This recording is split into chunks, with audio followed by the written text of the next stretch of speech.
Organizing fellow people who are sick of the two-party system, because I know there's a lot of you out there. We just need to unite. We need to get together on issues that we are united on, end the division, and just move forward instead of backwards. Jesse, you got a website? Jesse4Congress.com. That's Jesse, Jesse, the number 4, Congress.com. Thank you very much. Lefty, you're going to be our next speaker, so... Well, I'm speaking as we go, but you know what I'm going to say. I'm going to say vote yes for cannabis. And I want to know more about, I want to talk to you some more, because I'm a libertarian my whole life. And I would love to speak to you and pick your brain about libertarianism, about the whole tax plan, about, come on over. Unless you have another speaker. Do we have another speaker besides me? Yeah, well, here they come. Here she comes. Here she comes, the best activist in New Jersey right here. That's right, she is the best activist in New Jersey. Joanne Zito!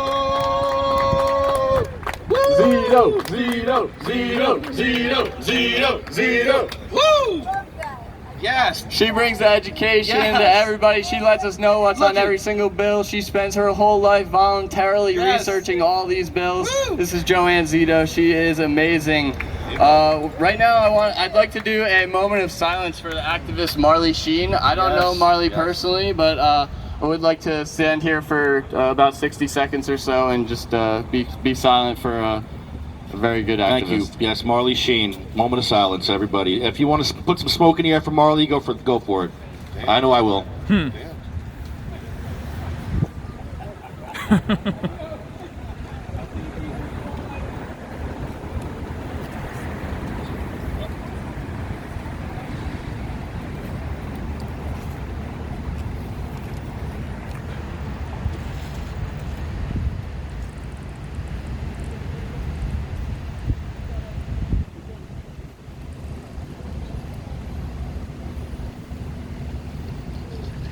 Thank you, Jesse. That means a lot. Marley was a good friend of us all, and we're going to continue his legacy with these secret sessions in the North Jersey area. So keep a lookout for Run New Jersey and Marley Sheen. Thank you. So I think there we go. So our next speaker is going to be Tyrus Ballard. He advocates for your local NAACP in Burlington County. He's an amazing activist. Woo!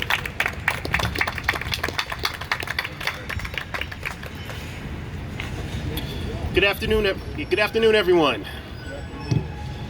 My name is Tyrus Ballard, and I'm the Political Action Chair of the Southern Burlington County chapter of NAACP. When I was younger and started hearing mainstream conversations about cannabis legalization, I initially had a neutral stance on it because I had nothing against it, but I didn't partake in it either. So I felt like, all right, if it gets legalized, fine. If it doesn't, not my problem. But then I learned about the egregious sentences people were getting over a plant. And I learned how, on top of that, even though black people and white people were using cannabis at similar rates, black people were getting charged way more. And on top of that, how just in general, whether it's cannabis possession or otherwise, black people were getting charged higher sentences for the exact same crime. I learned about the phony war on drugs and how it was used to disenfranchise black and brown, poor communities of color. I learned how, as it even began to get legalized, the people profiting from it did not look like me, even though we suffered the most from it. And it was things like this that made me realize, you know what? I can no longer stay neutral on this issue, okay? Because when it comes to the well-being and treatment of others, there is no such thing as neutrality. The legalization and decriminalization of cannabis is not just a matter of society's changed viewpoints on it. It is a social justice issue and must be treated with a multi-layered, complex approach to it. So, the passing of S2535 is a good bill, but it is just a first step. In addition to that, we must also make sure that any prisoner locked up for cannabis possession is freed, and anyone with a felony on their record for it must be expunged.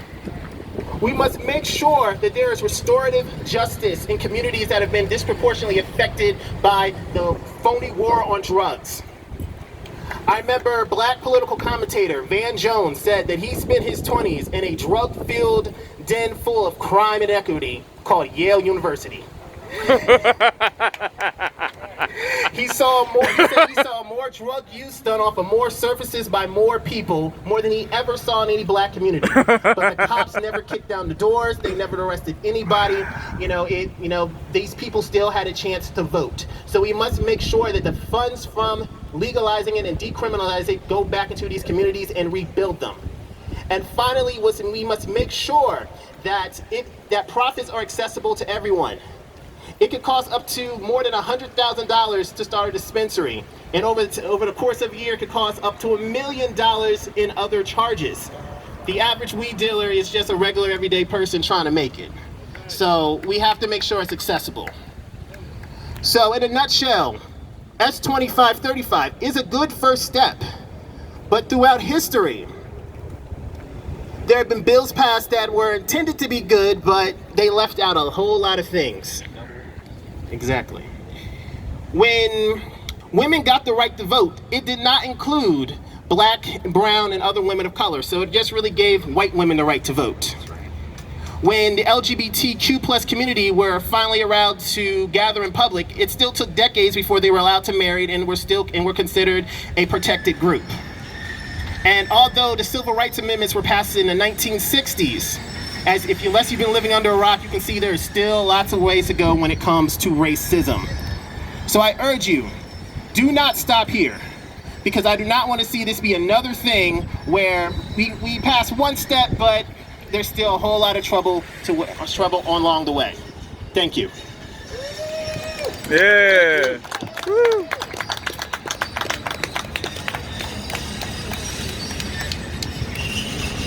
Thank you, Tyrus. A lot of really amazing stuff in there. Thank you very much for speaking. Our next speaker, let's look at the list. Our next speaker, I heard him first in Newark, and he's amazing at what I heard is just next level stuff. He says everything great. Leo Bridgewater, you're going to be our next speaker, please. Yeah. Woo! Thank you so much. Oh hell. They done let me get on the microphone. So I put this out on Facebook yesterday, so I'm gonna give you all a minute to pull out your phones, put them on video, go live or whatever. We about to have a motherfucking moment. Okay? So what is he gonna say, everybody? Oh boy.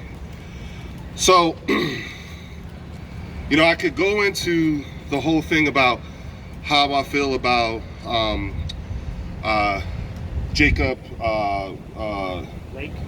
Blake, Breonna Taylor, because that's what's on a lot of people's minds, hearts and minds right now. And the way that their skin color has been weaponized. It's real easy for me to go into that. It'd be real easy for me to go into that. But see, what happens is that what'll happen is these things quickly turn into therapy sessions. People get up here, they speak their truth to power, everybody claps, and you go home and don't nobody do nothing. And at this point, it's funny because we're literally 9 weeks away from an election, okay? 9 weeks. 9 weeks from an election.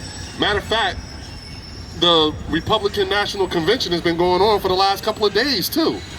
So all kinds of stuff is being said and done.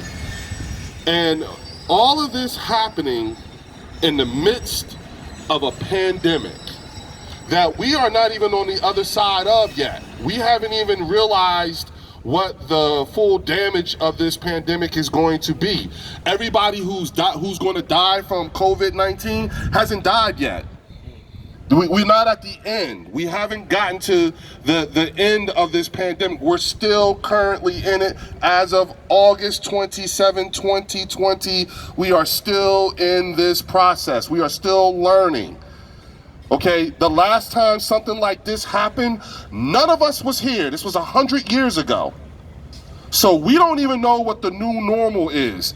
See, what we were accustomed to was the new normal after the Spanish flu. So we don't know, so we still have to get to what the new normal will be after COVID-19. We ain't got there yet. But you know where we are right now? See, a couple of days ago, the governor of New Jersey opened up the books and showed us what the budget was. We like 20 billion short, y'all. Okay, we're literally $20 billion short. Matter of fact, if memory serves me correct, the state of New Jersey is furloughing state workers right now. So that means that as a state, we are in a perpetual state of gotta rob Peter to pay Paul type of shit going on right now. Because we need money. We've lost over what, 14, 15, 20,000 New Jerseyans to this thing. And it's just getting worse and worse, okay? So now, where we are right now is in order for us to be the best that we can be, to be the kind of New Jersey that I know we could be, it's gonna require all hands on deck. The thing is the system is set up so that all hands can't even be on deck. And the reason being is because we have not realized our true power. Your true power is in voting, people. Now, I know for a fact that every single person who is within range of my voice knows somebody who needs to hear the things that I'm saying. And what I'm telling everybody to do now, because now see what y'all need, instead of this being a therapy session, y'all need instructions. Y'all need to be told what to do. Okay, so here's instruction number 1. Take your asses home and go get somebody and get them registered to vote. And then make sure they bring their asses out 9 weeks from now and vote. And then the thing is not only do we need to vote, but we need to vote big. I was just explaining to Lefty and them that, see, not voting is more dangerous than voting for the wrong person. See, the reason why is because I need the actual act of voting. I need that number. See, if we vote for 2535, and we vote to legalize adult use cannabis, and you do it in big numbers, that is the only real currency that politicians respect above money. Is votes. That's what they respect. That's what they understand. That's the currency that they accept. And when you have 30,000 people voting for something, see, don't nothing go down without them coming to talk to you. You'll start to realize the caliber of politician who is interviewing for your vote begins to raise a little bit. Now they gotta actually work. See, the way things are going right now, just being messed up like it is, especially here in the capital city of New Jersey, see, this is in somebody's best interest that shit stay as fucked up as it is. And excuse my language, but I'm using time-appropriate language. When you're 9 weeks away from voting for adult use cannabis, at what point do you start cussing up a storm? Because I'm gonna tell you something, as a black man in this state, see, this industry was built on my back. So you mean to tell me you gonna lock me up, turn around, make a buck, and then lock me out of it? You must be out your motherfucking mind. Are you serious? Right. Hell no. I'm from Trenton. We don't roll like that. Now the thing is that we have to recognize, again, what is our our political power. We have to re-engage.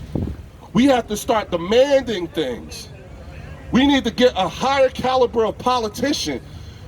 Right now, they're getting away with murder because they can. I've said this time and time again.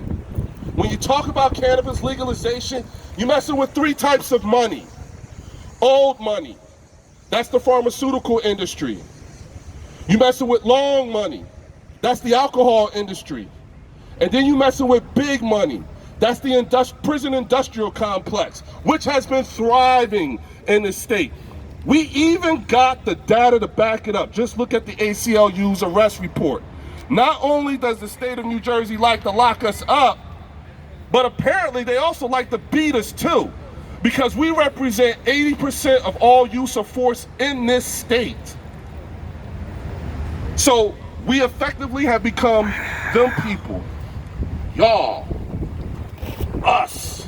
That's how they talk about us. That's how they think about us. I mean, come on, think about it. You're sitting in the capital city of the second wealthiest state in the country, and a block over, you got a war zone going on with all kinds of drugs and stuff happening. And these politicians ride through this. They see it every time they come here. Think about it. It ain't just 29. You don't just come in off the highway. You got coming off of Route 1. You got coming off of 33. You got 31. All routes. And they come and they drive right through it, right past it, look past you, and then they lay these laws down like it ain't nothing. So at this point, you need to understand what you are actually voting for. So let me break it down to you in terms of numbers. Should New Jersey fall for adult use, we go straight to number 2 behind California in terms of revenue, as long as it's done right. We have a population of 9 million people, and we get 100 million visitors a year. We're sandwiched between Philadelphia and the #1 cannabis consuming city in the world, which is New York City. Karachi, Pakistan is number 2. New Delhi, India is number 3. Los Angeles is number 4. And Chicago's number 8. New York and Chicago made number 1 and number 8 with this thing being illegal. And just so we're clear, when it comes to that word, see, there's a word you're going to hear a lot of. Decriminalization. There is not one example in these United States where decriminalization has ever worked for black people. New York City decriminalized cannabis in 1977. Yeah, I said it right, 1977. Weed has been decriminalized in the Big Apple since the 70s. Yet, they lead the nation in cannabis arrests. So what's that telling you? This has been a very mighty tool. They're not going to give this up very easily. And until we can show how you can replace the money that's going to be taken from the prison industrial complex, okay, and replace it with what cannabis or hemp is going to do, they're not coming off that titty very easily. And so understand, black and brown people literally make up less than 1% of ownership within the cannabis industry. Yet you're building this on our backs. And the making of money in the cannabis industry has been vilified, so much so by black leadership in this state that we actually never had a comprehensive conversation about the making of money. Yet we're voting for this 9 weeks from now. A lot of y'all just found out what is at stake in terms of revenue. Now, based on what is happening where we are right now, in terms of when it comes to black and brown people, I can tell you right now, whatever they come up with, it ain't gonna be enough. That's right. Because you have 2 types of people in this damn state house. Jetsons and Flintstones. And you're asking a bunch of Flintstones to write the rules to a Jetsons game. That's what's happening. They still say gateway drug in there. That's how they still talk. Look, we ain't used that term in years. That was debunked years ago, but they had no idea. And the worst part about it is, it's embarrassing because they don't know to be embarrassed. And they keep saying it. I'll give you a perfect example. Look at the ballot question. Look at the ballot question. Look at how it was written up. Should the state of New Jersey tax and regulate a form of marijuana called cannabis? Seriously? A form of marijuana called cannabis? And that question made it all the way out to the public. No one caught it. No one caught it. That tells you the caliber, the type of people that you have that you're asking to make rules for. I'm in 100% agreement when it comes to home grow. I really am. Problem?